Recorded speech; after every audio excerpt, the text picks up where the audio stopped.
الجزء الثالث من سلسلة فيديوهات حبيبي القلب المايك، بس المرة دي معلش مش ناحية الشمال.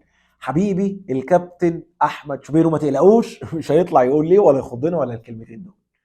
المهم اتكلمنا في الجزئين اللي فاتوا عن كابتن أحمد شوبير ومدى كرهه الشديد للفساد وللفاسدين، واتكلمنا كمان انه ازاي دخل المجال الإعلامي، واتكلمنا كمان انه ضد الألفاظ البذيئة اللي بتظهر لنا قدام الشاشة.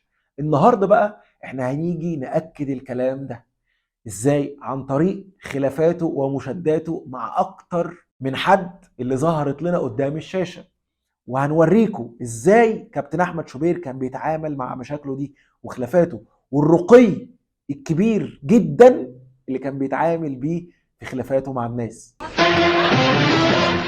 كابتن شوبير عشان بسم الله ما شاء الله عليه هو ضد الفساد والفاسدين، وهو ستريت دايركت كده ما بيحبش اللف ولا الدوران. كان دايما خلافاته ومشاكله بتبقى كتير، ابرزهم مثلا مع الالتراس مرتضى منصور، كابتن احمد الطيب، كابتن خالد غندور، كابتن شادي محمد، ناس كتير قوي. واخرهم وليس اخرهم العبد الفقير الى الله احمد مرغني. بس خلينا نبدا باول مشكله ليه، كانت مع الالتراس. قصة لما انا كنت عملت الحملة على الالتراس وبدأوا يسبوني في المدرجات، في مدرجات النادي الاهلي، في مباريات للنادي الاهلي. طيب ما تقول لنا يا كابتن احمد القصه بدات ازاي، وليه انت حضرتك عملت الحمله الشديده الممنهجه عليهم؟ عزمتهم في بيتك ليه يا اخي؟ جدع اقول القعده كان فيها ايه وقعوا فاتت ما اتكلمش. دخلتهم بيتك ليه في الوقت اللي انت بتقول فيه الكلام ده؟ يا كابتن مصطفى، هو بعد ما رفضوا اللي هو كان طالبه طلع شتمهم وقال عليهم، ما كانش لسه في بقى سياسه خالص. يا محمد، ايوه زي ما سمعت كده، الكابتن كان طالب منهم طلب معين، هو الراجل المحترم ما طلعش قال ايه هو الطلب ده، كان طالب منهم طلب معين، ولما رفضوا الطلب ده بدأت الحرب الإعلامية من كابتن شوبير على الأولتراس. مش بس كده، كابتن شادي محمد كان عامل مداخلة قبل كده تقريبا في برنامج كابتن خالد الغندور، ان الطلب ده كان ان كابتن شوبير يتعمل له بانر او يافطة في المدرجات.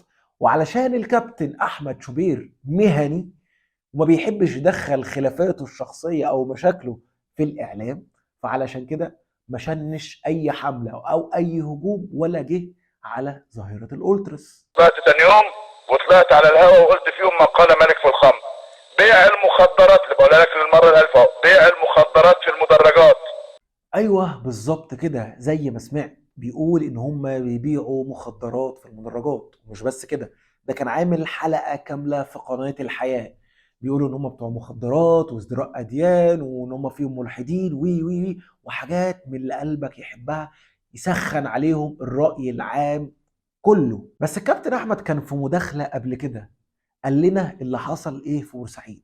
قول لنا بقى يا كابتن احمد ايه اللي حصل بالظبط في بورسعيد؟ الولاد اللي ماتوا في بورسعيد ماتوا ازاي؟ للمره الالف بقولها وبقولها على الهوا اهو، وانا اكثر واحد قلبي بيتقطع على الولاد. 65 ولد من اللي ماتوا تحت البوابه الحديد. لما جريوا برضو الكبهات بتوعهم الكلاب سابوهم عشان يواجهوا المصير. ودي كم الجبن ده اللي انت عامل فيها ذكر، وبعدين بتجري ومد ظهرك كده، وبعدين تقوم جاي جاري من هنا، تقوم جاي طالع مولع في 8 عربيات بره، بعدين جاي طالع قاطع الطريق. دي كرة ايه ورياضة ايه الهباب دي؟ يعني انت بتقول للاسف يعني الكبهات الكلاب، وده على حسب وصفك انت ليهم، لمجرد ان انت عايز تصفي معاهم حسابات، فعايز تلزق تهمة دم اخواتهم فيهم. بس مش مشكلة، بس معلش، هو انت كنت قلت لو حصل حاجة هيحصل ايه؟ وعايز اقول لحضرتك حاجة يا دكتور عمرو، خلي بالك بقى، لو مات حد دلوقتي حد هيتعاطف؟ محدش هيتعاطف. لو حد مات محدش هيتعاطف؟ الحقيقة انا واللي بيتفرج عليا وكل الناس واي واحد هيسمع او سمع الكلام ده حقيقي مش هيلاقي رد مناسب يترد بيه عليك يا كابتن احمد، لان اي كلام ممكن يخرج من الواحد فعلا هيتعاقب عليه قانونا. وانا بصراحة ما عنديش استعداد اخد ربع ساعة ان واحد يسألني انت قلت الكلام ده ليه على كابتن احمد شوبير في مشكلة زي اللي انت بتقولها دي. المهم، في الحلقة اللي انت على قناة الحياة كنت عاملها اللي اتهمتهم فيها بالمخدرات وبالالحاد وبالكلام ده كله، انا فضلت ادور عليها على اليوتيوب على الشانل بتاعت قناة الحياة، لقيتها مش موجودة. طب اي حد تاني منزلها برضه لقيتها مش موجودة. بس وانا بدور لقيت خبر التراس اهلاوي هيظهر دلوقتي قدامكم ان هو بيقدم في سيادتك يا فندم بلاغ ان انت اتهمتهم بازدراء الاديان ومش عارف ايه والقصه دي كلها، والخبر هيظهر دلوقتي قدامكم. بس اركن ده برضو على جنب، مش وقته. بس السؤال ليك يا كابتن احمد، ازاي تتهمهم بالحاجه وعكسها؟ كانت في رحلات للمنتخب وسفريات، ما انا ما اعرفش مين اللي بيسافر، والله ما اعرف، ما عنديش فكره مين اللي بيسافر يعني في السفريات دي خالص يعني. طول عمري ببعد نفسي عن المجال ده والجو ده. ففوجئت اتصال بالليل كنا عاملين ساعتها بث مشترك لو تفتكروا، كان الكابتن مدحت شلبي هنا في مودرن، وانا كنت بشتغل في قناه تانية، وكان الكابتن مصطفى عبده في دريم، وبث مشترك. وبعدين فلقيت يعني الحاح في الاتصال، لقيت المهندس احمد عز امين التنظيم. قلت له ايوه. قال لي احنا في وفد طالع بكره، انت والمهندس الاستاذ مصطفى بكر الصحفي، استاذ حسين ابو قمر، واستاذ سيد جوار ومجموعه، واحنا عاملين اجتماع تنظيمي عندنا هنا عشان الوفد اللي مسافر بكره في الجزائر، يعني السودان، مباراه الجزائر. فرحت فلقيت قيادات التراس النادي الاهلي قاعده مع المهندس احمد عز في مبنى الامانه العامه للحزب الوطني، وكان يحضر هذا اللقاء الحسيني ابو قمر عضو مجلس الشعب السابق، الحسيني عيد امين مساعد الحزب الوطني في مطروح السابق. طبعا دخلت، فقال لي انت مزعلهم ليه؟ دول اخواتك ودول حبايبك ودول ناس معانا جدعان، ودول ناس كويسين قوي معانا، ودول ناس ما بنطلبش منهم حاجه وبيتاخروا عننا و والله مبدئي. لا ازاي مش مبدأك؟ قلت له لا مبدأ، انا عندي مبدأ يا فندم. قال لي لا الناس دي كويسه قوي، والناس دي بتساعدنا قوي، والناس دي جدعان قوي، والناس دي. طب من وجهه نظر حضرتك، من وجهه نظري لا، انا ليا وجهه نظر. حصل خلاف، سبت القعده ومشيت. فيعني قصه وقود الثوره بقى والحدوته والليله دي لا. طيب حضرتك بتقول عليهم ان هم كانوا فلول، فهل ده يا كابتن جواب نهائي؟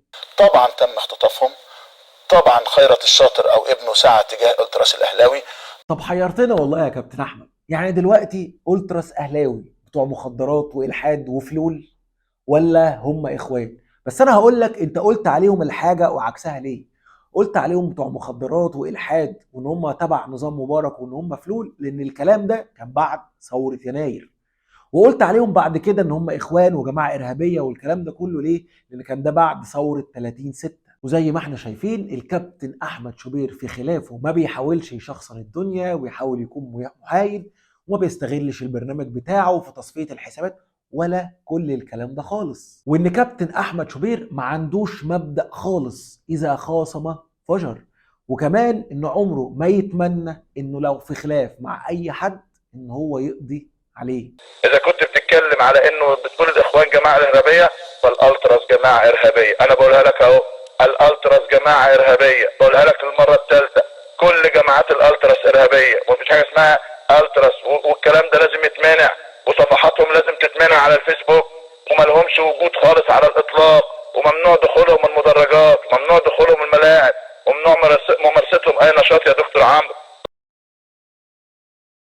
يعني مش عارف والله اقول ايه. الفكره ان من كتر خلافه الشديد وفيديوهات الكتير اللي بيطلع يتكلم فيها على الالتراس وانه ضد الظاهره دي وان هو نفسه يقضي عليها تماما، وليه فيديوهات قبل كده قال خلاص الالتراس انتهى من مصر ومش عارف ايه والكلام ده كله. حقيقي انا ما كنتش عارف احط ايه ولا ايه في الفيديوهات. زي مثلا من الفيديوهات اللي انا ما حطيتهاش اللي هو الفيديو بتاع الالتراس اللي انا كنت حاطه الجزء اللي فات وهو ماسك الشمروخ وما بيعرف تحطه فين ومش عارف ايه والقصه دي كلها. بس برضو ممكن واحد يطلع لي كده زي الخازوق يسالني سؤال ملوش اي 30 لازمه، يقول لي هو ما عملش كده غير في خلافه مع الالتراس، ما عملش كده في اي خلاف تاني. اقول لك والله ممكن يكون سؤال واضح ومنطقي وصريح، بس هاجي اقول لك ايه، ان هو مثلا في خلافاته الشديده كان في خلاف مثلا مع مرتضى منصور، والجزء اللي فات انا جبت لكم هو بيقول له سول زكريا ومش عارف ايه والقصتين دول. بس هيرجع نفس الشخص اللي بيطلع زي الخازوق هيقول لي طب ما مرتضى منصور اصلا بيعمل نفس القصه اللي بيعملها دي شوبير، فده مش هيبقى مثال ان انت تضربه بيه. اقول له والله فعلا برضه عندك حق. طيب مين ممكن نتكلم معاه ونشوف خلافه؟ ممكن نشوف خلافه مثلا مع كابتن شادي محمد. اتفضل بقى يا كابتن احمد قول لنا او ورينا لما اختلفت مع الكابتن شادي محمد باحترام شديد وبشفافيه انت قلت عليه ايه، ومدى الرقي اللي اتعاملت بيه في خلافك مع كابتن شادي محمد. يا عم بلا شادي محمد بلا شادي يا حسني، سيبك من الكلام الفارغ ده. كلمنا على رجاله محترمين يا اخي، كلمنا على مقدمين محترمين. مقدمين ايه دول؟ مالهم مال التقديم دول؟ ولا حتى لعيبه محترمين. كلمنا على ناس محترمين يا عم.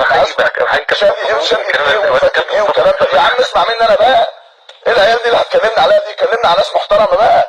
شادي وشاديه وحسنيه وتحيه والكلام ده. كلمنا على ناس ولاد ناس بيحترموا بيتهم وبيحترموا زوجاتهم وبيحترموا لعبتهم وبيحترموا لعبتهم بقى. كده يطلع لك واحد لا بيعرف يتكلم ولا بيعرف يتنيل ولا عنده اي فكره عن اي حاجه، وفجاه يبقى اعلامي. انت السابق مصيبه سوداء. بعيدا عن هو دخل في بيته وفي حياته وقال لك ما بيحترمش بيته وما بيحترمش مراته، والكلام ده بصراحه بيبقى بايخ وسخيف وملوش اي 30 لازمه، ولكن يحسب لك يا كابتن شوبير ان انت مش متنمر، لان انت عارف ان ده لا يجوز في الاعلام. حاجه تقرف بجد. اصلا ايه يا عم القرف ده؟ حاجه تقرف. ولا فكر ولا ثقافه ولا اي شيء على الاطلاق. ويطلع يقول لك اصل ده الاعلامي ده واجهه النادي الاهلي. خلاص لهم صنايع يعني والله العظيم ما بهزر. ولا يبقى متحدث الرسمي باسم قناه النادي الاهلي باسم النادي الاهلي. هذا الجهل وهذا الاضمحلال. شدت ايه وقرف ايه وهباب ايه القرف ده؟ حاجه تقرف. لا ده انا بحس ان انت بقى بترد الردود دي وبتعمل الحاجات دي كلها عشان قاصد ان انت تحرجني. ما انا مش كل ما اقول عليك حاجه تطلع تقول لي عكسها، مش هينفع كده يا كابتن شوبير. المهم علشان برضو نكون منصفين، كابتن شادي محمد في رده على كابتن شوبير ما كانتش الطف ولا احسن حاجه، فخلينا برضو من باب العداله والانصاف نشوف كابتن شادي محمد قال ايه على كابتن شوبير لما اتكلم في حاجه شخصيه ولما اتريق عليه. المزور بيشوف الناس كلها مزورين، واللي بيشرب شاي بالياسمين فبيشوف الناس كلها بتشرب زيه بالظبط، والمتلون بيشوف الناس كلها متلونين. ولا هبه ولا لميه؟ ما تدخلوا بقى، كملوا الحفله اللي على كفايه بقى.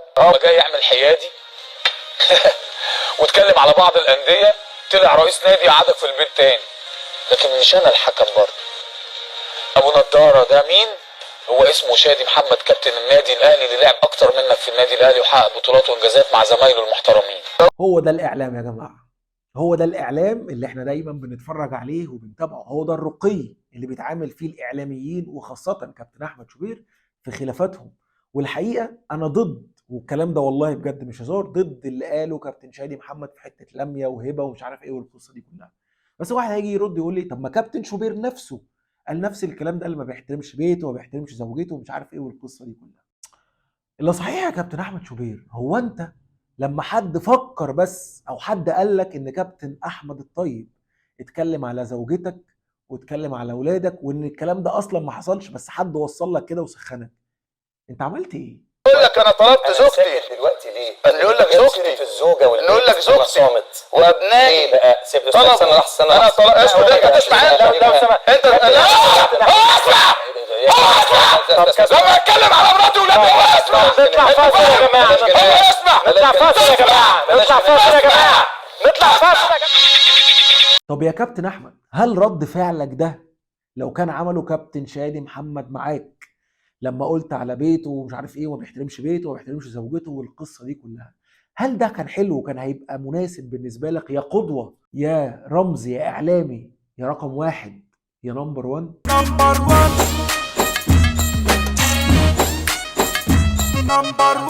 طب خلاص مش مشكله، ادينا شفنا في خلافه مع الالتراس كان بيعمل ايه، ادينا شفنا في خلافه مع كابتن شادي محمد قال ايه وعمل ازاي وتصرفاته لما حد بس فكر يعمل حاجه شبه اللي هو قالها كان رد فعله ايه. كان في بقى تانية خلافات مع كابتن احمد الطيب وزي ما وريناها لكم، وكان في خلافات تانية مع كابتن خالد الغندور وبرده كان فيها سخريه وقال له الفاظ وقال له كلام انا مش حابب ان انا اقوله او اعيده قدامكم تاني، عشان كده الحته بتاعت خالد الغندور دي انا مش هحطها اصلا. بس خلينا خش عليا انا بقى، تعالى لي انا بقى يا كابتن شوبير. لما انا قلت ان انا بتمنى الفوز للافريقي التونسي الشقيق لما كان هيلاعب النادي الاهلي في افريقيا، وحضرتك كنت قلت عليا ايه؟ عند الحوار عند هذا الحد بقفل معاك الحوار عند هذا الحد، وحوارك غير مقبول، تبريرك غير مقبول وغير مقنع، وثقافه محدوده جدا الحقيقه، ونوع من انواع التخلف الحقيقه ان اللعيب يطلع يقول هذا الكلام طيب المفروض يا كابتن احمد يا كبير، يا رمز الاعلام، يا قدوه، يا رقم واحد في الاعلانات وفي كل حاجه في الاعلام الرياضي في مصر، المفروض المبدأ ده يتطبق على الكل. لو انا قلت الكلام ده او غيري قال الكلام ده على اي نادي، سواء بقى اهلي، زمالك، بيراميدز، منصوره، محل، اي فرقه بتلعب في افريقيا، اي حد، ولو لعيب كوره تاني قال ان هو مش هيشجعهم، يتطبق عليهم نفس الكلام اللي انت قلته وتهاجموا نفس المهاجمه اللي هاجمتها لي. بس هل فعلا الكلام ده اتكرر تاني ولا لا؟ طب يعني لو دلوقتي بنشوف الزمالك بيلعب في نهائي كاس العالم للانديه مش هتشجعه؟ لا طبعا. مش لا طبعا. يشجعوا طب ما هو دي وطنيه برضه لا، كاس العالم اللي للانديه. وطنها دي كوره. ايوه نفسها. ما هي يعني الزمالك هيبقى بيمثل هقول لك بس على حاجه، اشجعه البطوله انا ما اخدهاش. سمعت يا كابتن احمد بلال بيقول ايه ولا ما سمعتش، ولا الدنيا عندك كانت مغشلقه والدنيا شبوره فما خدتش بالك؟ مش مشكله، حتى لو ما خدتش بالك انا هفكرك بحاجه. انت ساعتها لما هاجمتني كنت شغال في قناه صدى البلد. الناقد الرياضي علاء عزت كان طلع وقال قبل كده، اي نعم هو طلع اعتذر عنها بعد كده بس مش مشكله، طلع قال في قناه صدى البلد برضو اللي انت كنت شغال فيها لما الزمالك كان بيلاعب سان داونز في نهائي افريقيا 2016 ان هو بيتمنى هزيمه نادي الزمالك من سان داونز. بس سيبك من دي، قال يعني ممكن يكون حد ما بلغكش باللي اتقال في القناه فمش مشكله. هجيب لك بقى فيديو تاني من جوه قناه النادي الاهلي. الكابتن شريف عبد المنعم كان قاعد مع كابتن اسلام الشاطر وكباتن تانيين، وكان الزمالك هيلاعب حسين ضاي في بطوله افريقيا. مساندة معلش لن نساند الا انفسنا ان شاء الله مش هنقع، هم اللي هيقعوا باذن الله. اتمنى يا رب كل التوفيق وهيتغلبوا الماتش الجاي. كابتن احمد اوعى تعمل زي ما عملت مع شبانه وتطلع تجري وتقول هستأذن والقصه دي كلها. لكن الحقيقه انا عرفت اجيب لكم رد فعل كابتن شوبير اللي محدش في مصر كلها عرف يجيبه، بس بمصادر الخاصه انا جبتها. جبت رد فعل كابتن احمد شوبير على كابتن احمد بلال وكابتن شريف عبد المنعم في قناه النادي الاهلي. ايوه بالظبط زي ما انت شفت كده، هو ده كان رد فعل كابتن شوبير على كلام كابتن احمد بلال وكلام كابتن شريف عبد المنعم. بس قبل ما اوريكم رد فعل كابتن شوبير عليا انا ساعتها كان عامل ازاي، هو انت بعدها لما اتسالت يا كابتن شوبير انت عملت معايا ايه في المكالمه؟ قلت عليا ايه؟ كابتن احمد المرغني طلب انه يعمل مداخله عشان يوضح، قلت لهم اهلا وسهلا. جه الكابتن احمد لقيته متمسك تماما بموقفه، ده امر الحقيقه اثار اندهاش يعني. والوقت اصلا لو وقت حد يقول الكلام ده واحنا في بلد بنحاول نلم على قد ما نقدر. شكرته وقلت له متشكرين، وبالنسبه لي كنت قفلت الموضوع. لقيته قفلت وشكرتني ولا شكرتلي عشان تفرق بس؟ طيب يا كابتن احمد شوبير ما تيجي نشوف كده وانت بتقفل بهدوء وبتشكرني. لا ده كلام مش معقول. بقفل معاك الحوار عند هذا الحد، بقفل معاك الحوار عند هذا الحد، وحوارك غير مقبول، تبريرك غير مقبول وغير مقنع، وثقافه محدوده جدا الحقيقه، ونوع من انواع التخلف الحقيقه ان اللعيب يطلع يقول هذا الكلام. اعتقد انه كلام غير مقبول يا اخي، حتى لو جواك ما تقولوش، لكن تطلع تقول اصل قالوا لي في التليفون وانا داخل ارد وباكد ان انا قلت هذا الكلام، وباكد ان انا بتمنى لافريقيا الفوز وبتمنى، وانا باكد ان هذا سلوك متخلف وهذا سلوك غير واعي وهذا سلوك غير مثقف. واقسم بالله العلي العظيم النهارده كلنا قاعدين عايزين الزمالك يكسب، ومعايا اهلاويه محترمين، لكنه الناس المتعصبين دول خليهم بره، لكن اي حد عاقل، اي حد بيحب بلده، كل الاحترام والحب للافريقي التونسي، كل الاحترام والحب احنا ليه كنا طايرين من الفرحه لما الزمالك كسب الفتح الرباطي؟ اهلاويه زملكاويه الناس كلها حاجه للكره المصريه، تعالي الكره المصريه. وبطالب بقى دلوقتي الاستاذ حسن المسكاوي رئيس نادي وادي دجله، ده لاعب عنده حق يعرف القصه شكلها ايه. ده امر غير مقبول، ده لو موجود في نادي الزمالك اقسم بالله المستشار مرتضى ما كان ساب. انا بقول لكم بوضوح شديد جدا، لكن يعني يقول لك انا قلت اصل عدد البطولات وايه الراجل ده؟ امال عايزين ايه من الجمهور يعني؟ امر عجيب وغريب يعني. وصلنا لمرحله غريبه جدا من التخلف ومن الجهل ومن عدم الثقافه. اي حد عاقل، اي حد بيحب بلده. طب هو الكلام ده ليا بس ولا ليا وليهم يا كابتن احمد شوبير؟ بس الحقيقه الكلام ده كان ليا انا بس، لكن هم انا وريتكم رد فعله عليهم كان عامل ازاي. الكابتن احمد شوبير كمان من مميزاته ان عمره ما بيتشفى في حد، وان لو هو داخل معاه في خلاف وغلط غلطه ايا كان حتى لو بعيد عن الكوره عمره ما بيجيب سيرتها ولا بيتكلم عنها خالص. لكم موضوع المرغني عشان هو واخد اكتر من حجمه. انا بالنسبه لي انا عمري ما بتشفى في حد ولا يمكن، يعني انا بس انزعجت من اللي كان كاتبه الولد على الصفحه بتاعته، خاصه انه لا سياسه في الرياضه. خلي بالكم اوروبا كده، بس المشكله او الفرق بيننا وبين اوروبا انه اوروبا بيطبقوا اللوائح بكل حسم، احنا جدعانه حسب الحبايب. سلامات يا حبايب يا حبايب سلامات. سيبكوا بقى من ان مش عارف هاشتاج ومش عارف ايه والقصه والكلام الفارغ ده كله. لا سياسه في الرياضه. فاكر برامج ساعات الدنيا بتبقى عطلانه عندنا، فساعات بنقول او احنا هنا مش محسوبين ان احنا عشان دلوقتي اقول لك انت ما انت برنامجك وبتكلم سياسه. احنا برامج في النهايه، احنا برنامجنا هو توك شو، لكن انا لا يمكن ان اتشفى في حد، خاصه لما يكون ولد صغير. لكن لما تكون البلد في حاله حرب ما فيهاش حياد، وده انا قلته قبل كده، حاله الحرب ما فيهاش حياد ابدا. اوعى تبقى محايد في حاله الحرب دي. يعني معركه بقاء، معركه بلد. هو عمل حوار اظن كان في مجله روزا اليوسف، اتكلم فيه بشكل سيء جدا على القياده وعلى الرئيس وانا حتى عقدت في جمله واحده، قلت يا جماعه ان الامور لا تتجزأ واسكت. لكن انا لا يمكن ان اتشفى في حد، خاصه لما يكون ولد صغير. لاعبين النشاز تلاقي واحد يقول لك ايه بتمنى الفوز للافريقي التونسي الشقيق، ربنا عز وجل يديله 100 جزمه على دماغه، لانه ده ما ينفعش. شفتوا؟ مش بيتشفى خالص. انتوا ليه ظالمين الراجل ده دايما كده يا جماعه معاكم؟ الفكره، ودي اخر حاجه هختم بيها، حاجه كابتن احمد شوبير ممكن يكون ناسيها وواجب عليا ان انا افكره بيها، وهي اذا دعتك قدرتك على ظلم الناس فتذكر قدرة الله عليك. انت جيت عليا وظلمتني وعملت عليا بدل الحملة 2 و3 وشتمت فيا، ومش انا لوحدي، ده انا جبت لك امثله اهو، وممكن اجيب لك امثله اكتر واكتر واكتر. بس كل الفكره ان انا مش عايز اطول على الناس. بس يا ريت يا كابتن احمد ما يبقاش عادي وسهل بالنسبه لك ان انت تظلم وتيجي على اي حد، ولا تتكلم عن بيت واسره حد زي ما اتكلمت على شادي محمد، لان على راي المثل اللي بيته من ازاز ما يحدفش الناس بالطوب. وانت بنفسك شفت اتصرفت ازاي لما فلان كلمك قال لك الحق ده فلان بيتكلم عليك، وانت بنفسك حصل لك بدل المشكله 2 و3، وانت بنفسك حصل لك بدل الفضيحه 2 و3، وانت بنفسك جربت برضه لما حد يفكر يأذيك او يظلمك ويقعدك برضه في البيت. وده تالت فيديو بعمله عليك، ولا جبت سيره ابنك ولا بيتك ولا اهلك ولا الفضايح حتى بتاعتك ولا جيت ناحيتها، لان انا اصلا ضد الكلام ده. ومش علشان انا مثالي، عشان بس مش هبقى مبسوط لو انا عملت كده. وانت دقت من نفس الكاس، لان الناس بعدها فضلت تتكلم في الموضوع ده وفضلت تنشره واتكلمت فيه بدل المرة 10 وبدل اليوم سنة. وايوه انت الاعلامي رقم 1 في مصر، وانت الاكثر مشاهدة والاكثر اعلانات والكلام ده كله انا بعترف بيه حتى لو انا في خلاف معاك. ولكن ايضا انت برضو الاكثر ظلما والاكثر جبروت والاكثر اذية في الناس، والناس ما بتنساش، ولو الناس نسيت في ربنا اللي ما بينساش. سلام.